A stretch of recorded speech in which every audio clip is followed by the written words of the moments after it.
Welcome to the next episode of What Am I Doing? So today we're going over box squats, and today's conversation will be a little more around how I like to implement them, program them into my own training cycles, okay? So I here at Matheny Muscle House have one of these great boxes that goes 18, 16, and then 14, all right? So the different heights, obviously going lower is gonna work more of the hip. With understanding with box squatting too, I have found that this movement actually carries a little more over into your deadlift, especially if you're a sumo puller, right? This is very hip dominant, and the box squat requires you to be a little more upright, okay? So when you're implementing this into your own training or programming, understanding that this may need to take over on your deadlift day, all right? I'll sometimes box squat once in a week and also free squat in the week, okay? Just because they are working slightly different muscles, and my squat, when I'm free squatting, is a little more narrow than my box squat, which is a little wider, kind of like my sumo deadlift. How I like to start a 3-week cycle of box squats are first starting with the lowest box setting. So for you, this might be 14, 15, 16, and you work your way up.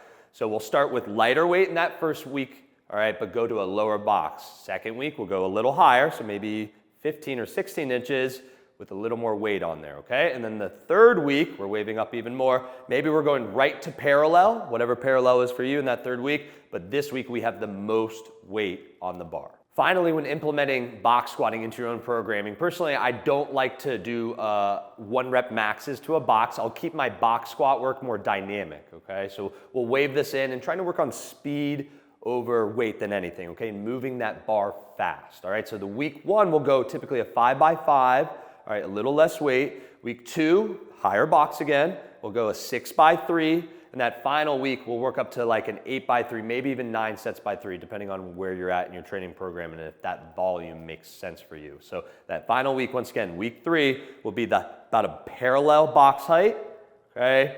8 sets by 3 or 9 sets by 3, okay? Moving that weight fast still off the box. And we'll show you kind of what we're looking for on the box squat. We're gonna go over what the box squat should look like, because I see this is where everyone kind of gets it mixed up, all right? We're training the isometric in the very bottom position of your squat, okay? So what the box squat is training, you go down, you have to pause, but staying tight through your hips and exploding off, right? It's the carryover of when you hit the very bottom of your squat, okay, you're not rebounding like you would in a free squat. Here, you're being strict, tight, stop, explode up. The box squat should be a tougher movement than your free squat. All right, so I found a parallel height roughly. You'll see my hip is about in line with my knee joint. Okay, so this would be like the last week height of your box squat. We're gonna get under the bar here. And once again, a slightly wider stance. You're gonna open your toes up. You're gonna sit, no plop. That's what I'm not looking for. I wanna see a soft, and then exploding off that box, okay?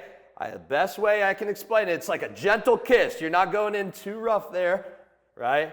Be sweet about it. All right, that's your box squat, training the isometric off the box.